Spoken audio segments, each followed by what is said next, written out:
di tombol merah di bawah ini. Halo sahabat pekerja, kembali lagi bersama Sapoholic Channel.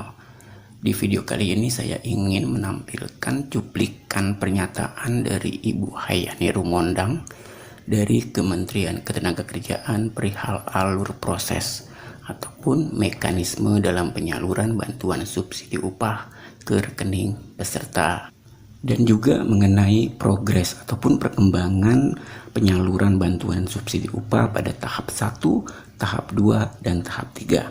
Bagaimana cuplikan pernyataannya? Berikut adalah pernyataannya, selamat menonton. Ini Ibu, bagaimana perkembangan terkini dari Kementerian Tenaga Kerja terkait dengan bantuan subsidi upah ini? Silakan Ibu. Baik, terima kasih Pak Ari. Selamat sore Pak Yolo, Pak Agus. Juga saya sempat melihat ini. Tentu ada juga hadir dari adik ini. Jadi saya ingin menjelaskan tadi, memang Pak Yolo sudah menyampaikan bantuan langsung saja bahwa data sebagai dasar untuk penyaluran bantuan subsidi upah dan gaji ini bersumber dari BPJS Ketenagakerjaan, tadi sudah disebutkan. Nah, dari BPJS Ketenagakerjaan atau dari Pak Dirut itu menyerahkan kepada Menteri Ketenagakerjaan.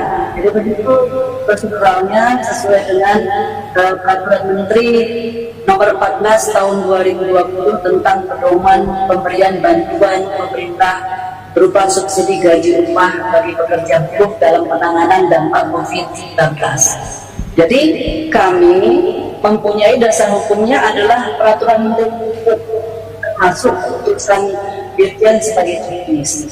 Setelah Menteri Ketenagakerjaan menerima data dari BPJS Ketenagakerjaan, maka ada proses di internal Kementerian Ketenagakerjaan. Jadi kalau tadi validasi oleh BPJS Ketenagakerjaan, tadi Pak Dirut sudah menyampaikan secara berlapis. Nah, kemudian kami melakukan pengecekan. Kami itu maksudnya adalah Kementerian Ketenagakerjaan, ada unit yang bertanggung jawab terhadap data. Jadi unit tersebutlah atau Badan Perencanaan Pengembangan melakukan namanya pengecekan kelengkapan. Jadi kelengkapan persyaratan tadi. Nah, di dalam permen dan dituangkan di dalam judis bahwa ada masa paling lama 4 hari dilakukan pengecekan. Khawatir walaupun namanya sudah validasi, kemudian juga sudah verifikasi, mana tahu ada yang tidak lengkap datanya, sehingga 4 hari paling lama itu dilakukan. Kira-kira seperti itu Pak. Jadi kalau sudah dilakukan pengecekan oleh Badan Pengembangan, ada pusat akustik di sana dan juga ada pusdatin, kemudian baru kepada KPA. KPA itu melalui kami Pak. Jadi, seperti itu kira-kira Pak dalam proses sebelum ini dilakukan perintah untuk pencairannya. Kira-kira seperti itu Pak. Baik. Baik Bu, berarti setelah dari jam sostek kemudian juga ada proses internal lagi begitu ya, untuk memastikan benar-benar penerimanya adalah yang berhak begitu ya, bahasanya demikian kurang lebih Bu ya. Nah, tadi kan disebut Pak dalam proses yang cepat dan disegerakan sekitar 4 hari. Ini proses selanjutnya langsung kepada pihak bank dan kemudian mereka yang menerima, atau ada alur yang lain lagi Bu, secara singkat seperti apa? Iya, jadi sebenarnya setelah dilakukan proses, jadi kita tuh melakukan hanya proses kelengkapannya ya Pak. Jadi bukan memverifikasi dan mengakomodasikan, karena sudah berlapis-lapis oleh BPJS. Kami memastikan sebelum tentu KPA atau ini kan ada secara teknis pengelola keuangannya untuk melakukan perintah pembayaran, maka kelengkapan ini sangat penting. Jadi sekali lagi kami menjelaskan bahwa melakukan proses pengecekan kelengkapan persyaratannya ya. Nah kemudian dari sudah disampaikan, kemudian diteruskan atau diminta dicairkan itu harus melalui Kementerian Keuangan atau KPPN. Nah, tadi Bapak bertanya apa langsung ya pada pesertanya. Nah, nanti dari sana nanti baru ada namanya proses kepada bank penyalur. Bank penyalurnya itu adalah bank himbara. Jadi ada Mandiri, BRI, BNI, kemudian PTN. Nah, bagi para penerima manfaat atau para pekerja sesuai persyaratan yang tadi yang memang banknya sama dengan bank himbara, nah tentu proses langsung itu kami sudah cek kepada bank himbaranya, itu adalah bank yang sama ya. Tetapi dari bank penyalur ini ada penerima manfaat yang banknya tidak sama dengan bank himbara tadi, misalkan bank swasta atau bank pembangunan daerah atau bank lain-lainnya. Nah, dari situ baru disalurkan. Jadi masing-masing menyalurkannya kepada bank penerima manfaat. Maksud kami adalah banknya para penerima manfaat atau tadi adalah peserta aktif BPJS yang sudah dalam target diberikan. Jadi tidak sama. Jadi ada puluhan bank.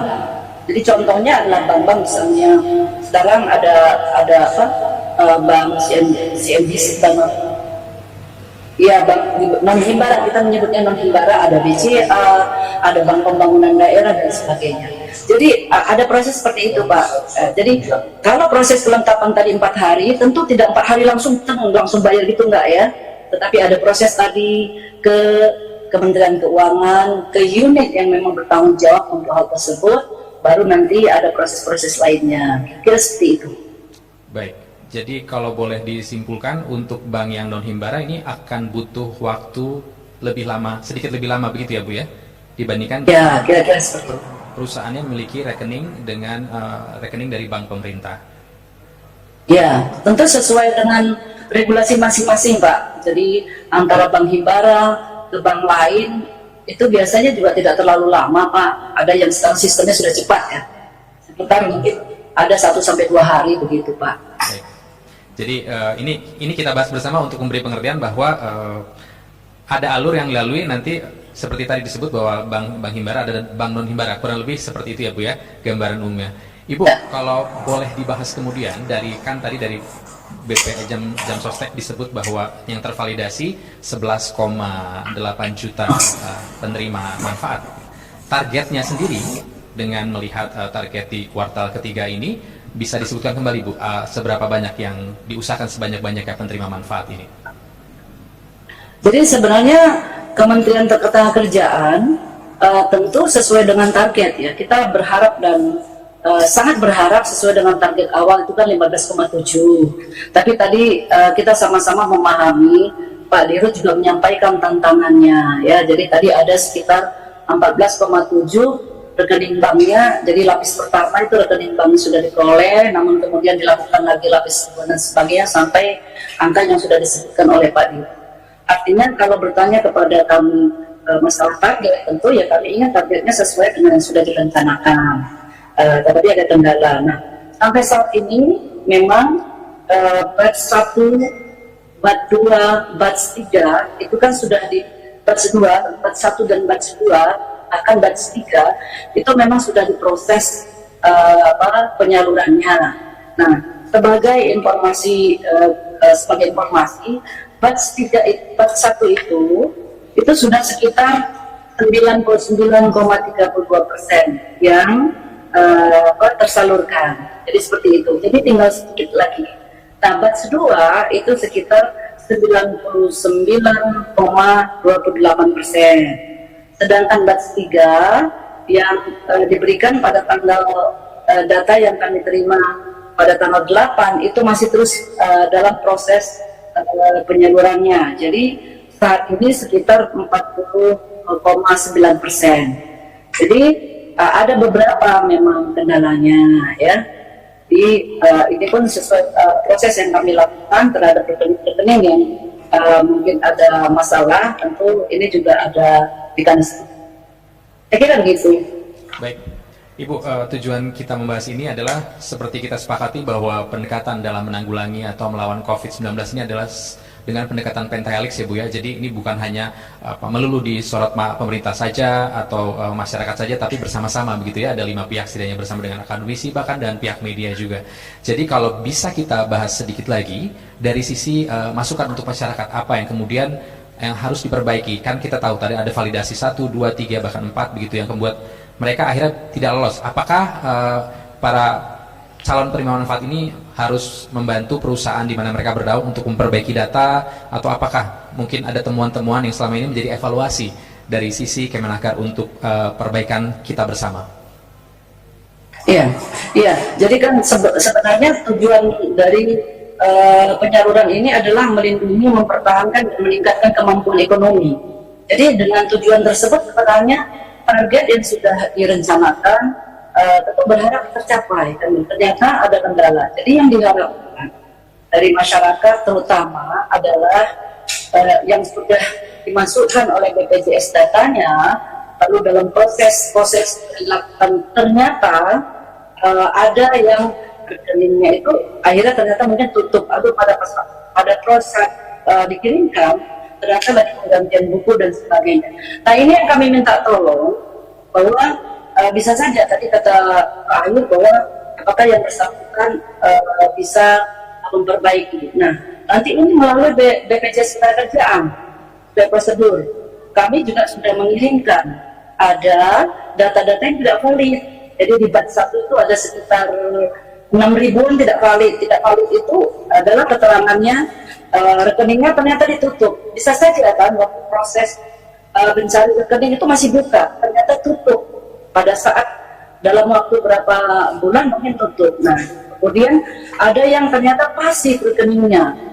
Kemudian rekening yang tidak ada transaksi dalam masa tertentu. Lalu kemudian ada juga yang rekeningnya tidak valid dan sebagainya. Dan ini kami sudah mengembalikan. Nah, tentu dengan data yang dikembalikan ini kami berharap BPJS dan BPJS tentu mengkomunikasikannya kepada pemberi kerja, sehingga pemberi kerja bisa memberitahukannya kepada pekerjanya.